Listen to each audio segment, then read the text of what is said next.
Ano ho ba siya? May connected sa isang insurance company at ang Yung insurance company na yon ay may transaksyon sa mga diskaya. Sa mga diskaya. Ang hina naman ng nag-research na yun. Bakit po? Nakakaawa. Alam mo, dyan lang pinalilitaw talaga. Bayaran na ang mga media ngayon eh. Hindi man lang nila tiningnan yung aking asawa ay isang independent director.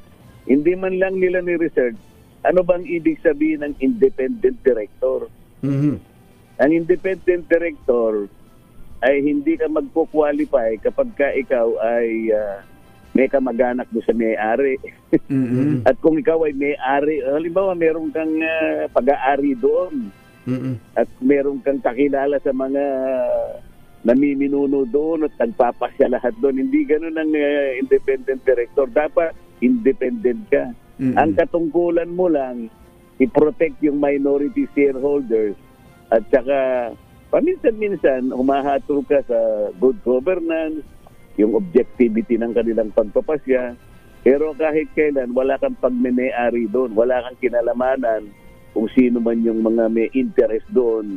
Ganun po yung independent director. Ngayon po, kung halimbawa sasabihin nila na dahil may mga contractors na nagpasya na kuhanin na serbisyo ng kinasasangkutan na insurance. Tingnan po niyo yung mga sasakyan ninyo. Kasi covered, baka ang nakuha po yung third party liability po. O kaya baka yung pong pinag-uusapan nating insurance.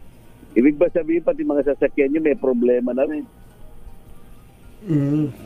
So ang binabanggit po ngayon, bagamat yung independent director ipinaliwanag nyo na, ang dating po ngayon sa publiko conflicted po kayo.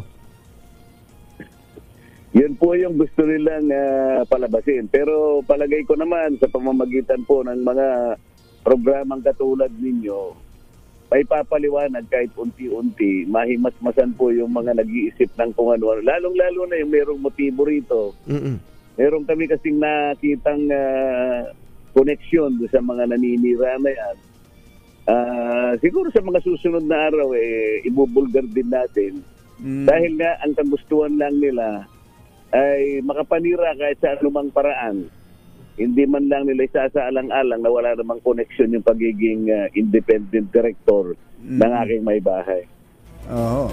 At saka nga ho, kung lahat na lang ba ng nakatransaksyon ng mga diskaya pag naungkat, masama?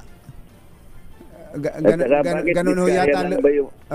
Sila lamang ba yung na-cover kaya ng mga bonds nila o kaya ng surety bonds? Wala na bang ibang contractors na kumuha ng mga serbisyo ng mga insurance company? Saka meron pa isa akong tanong doon. Kung hindi ko kasi na-research ito Senator, yung po bang lahat ba ng mga projects ng mga diskaya o kaya lahat ba ng mga properties nila isang insurance company lamang, itong insurance company that where your wife is an independent director ang kanilang kinuha? Hindi ko alam, Katunying. Siguro dapat sila yung magsiyasat yan. Sapagkat napakaraming insurance company dito sa ating bansa. Dami talaga. Okay. Isa pa, Senator, yung witness na humarap yung Marines, si Orly Gurtesa, may natatrack nyo pa kung nasaan? May communication pa kayo? Hindi ko siya nakakausap Ang nakakausap niya yung mga talagang mga taong pinagtiwalaan niya bago ako makakausap niya. At ang pagkakaalam ko, kinukup siya ng kanyang tropa dahil sa Marines? Sa aking pagkakaalam, yung mga Marines. May nagtatangka na rin daw sa buhay niya. Kaya yun ang pagkakasabi sa akin nung mga emissaries. Opo. Nung una kasi ayaw siyang tumanggi mismo di ba ng security na handa namang ibigay sa kanya pero siya tumanggi. Nung una kasi nakasaad sa kanyang salaysay mismo na gusto niya ring magbakasakali na sa ilalim sa Witness Protection Program nagkaroon lang ng siguro, ewan ko, nung nakikita ko kasi nung magkatabi sila ni Secretary Boying, hindi ko alam, naririnig na siguro yung pinag-uusapan dahil nandun siya sa tabi. Katabi ni Secretary Boying yung Alcantara at saka yung Bernardo. Magkakadikit sila. Bago matapos ang hearing, ayaw niya nang magpa-cover. Oo. Ba't kaya? Basta sabi niya, ayoko na po. Aha. Nagtaka rin Biglang ako. umayaw, Sulat ko Oo. Bigla siyang umayaw. Pati yung protective custody ng Senado, sabi niya, wag na po. Wag na rin. Wag na po. Oo. Ang abalat tao, sabi niya. Total, kaya ko naman pong protection na ng aking sarili, sabi naman niya. Pero sa pagtaya ninyo, credible witness ito, Kadante? Sa nakita ko na at sa aking karanasan bilang trial lawyer, Katunyeng, Jerry, credible itong tao ito. Kaya nga pinipilit na butasan eh. Isip-isipin mo, akala mo siya pang kumasangkapan ng pagnonotaryo at parang siya pang naneki ng notaryo. Saan ka naman nakakita ng ganitong klaseng mga pagpaparatang na imposible naman.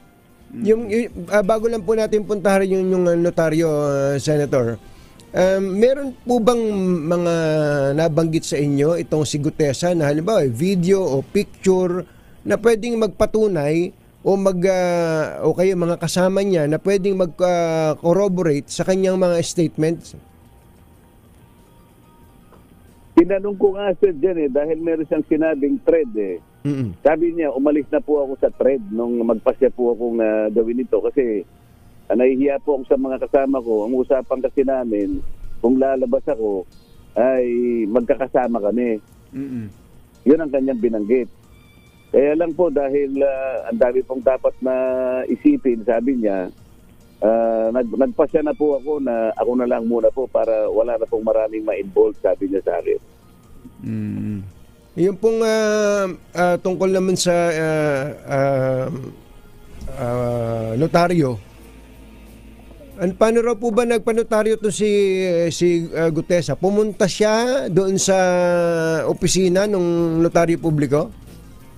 Pumunta siya at ganito yan Ang nakita ko, doon sa notarial details nung nagnonotaryo na abogada, doon sa Ermita ang opisina niya. Opo. Ngunit parang meron siyang parang branch naandun sa may Villaroel Street sa Pasay City. Kinunan pa nga niya ng litrato yung lugar nakalagay doon sa notaryo publiko 24/7. Saan ka naman nakakita? Ikaw ba Katunyeng, Jerry? Kung ikaw ba yung nagnotaryo 24/7 ba? Hindi ka naman natutulog. Hindi kaya, Kadante, hindi nyo ba na i-consider yung scenario na baka hindi talaga yun yung abogado, baka staff lang niya yung ganun naman lagi 'di ba? Pag pumunta nga, hindi pa nga ako nakakita ng actual na abogado pag nagpapanotaryo ako pasensya na kayo. Yung mga maliitang yung transaksyon lang nung araw. Ang karaniwan ganon. Ay ito, lalo na ito nakita ko Dahil parang isang nasa gilid lang ng kalsada Samantalang dun, yung talagang opisina niya makikita mo sa notarial detail nasa Ermita. Pero ito, bakit nando sa Villaroel Street doon sa Pasay City? Sa Makati, ginagamit niya yung lugar na yon. Nag-assign siya ng isang staff doon o sekretarya kaya. Makapalang tao siguro doon. Abay doon lamang doon sa nakita ko yung book number niya, book number 8 na Ibig sabihin talagang trabaho nila talaga magnotaryo. Para maramihan ito talaga. Opo. Okay. Hindi ko kaya babaliktad itong witness na ito? Ano yung tanong niyo? Hindi ko kaya bigla na lang biglang bumaliktad naman at mag-recant ng kanyang mga sinabi. Hindi ako niniwalang babaligtad yun. Nakausap ko Tingin nyo maninindigan ito sa kanyang sinabi at hindi maaabot ito ng kabilang partido? Sa palagay ko, Dahil matibay ang kanyang pagpapasya. Yun ang lamang una kong makita yan eh. Dahil hindi naman ako nagtagal, nagmamadali nga ako, kailangan humabol ako doon sa session namin. Pagkabasa ko ng kanyang statement, mabigat ito ako, kaibigan, at dito ay nagpangalan ka na nung talagang maring kapuntahan ng lahat ng ito. Talaga bang pinagpasyahan mong mabuti ito? Kagaya po na sinabi ko, sir, sabi niya, kalang-alang na po sa bansa natin, sabi niya. O sige ka ako, dahil sa ako naman nagmamadali, pasensya ka na. Isa lang ka ako ang hihilingin ko muna sa'yo. Kailangan naman mapanood tayo kahit pa paano may konting semblance naman na talagang ito'y ginusto mo talaga. At pagkatapos, kung buo talaga sa loob mo, alas 9 kasi ang hearing namin. Bago siguro mag alas 9, nakapasok ka na ako sa Senado. Yun lang ang binitawan ko. Okay. Sige.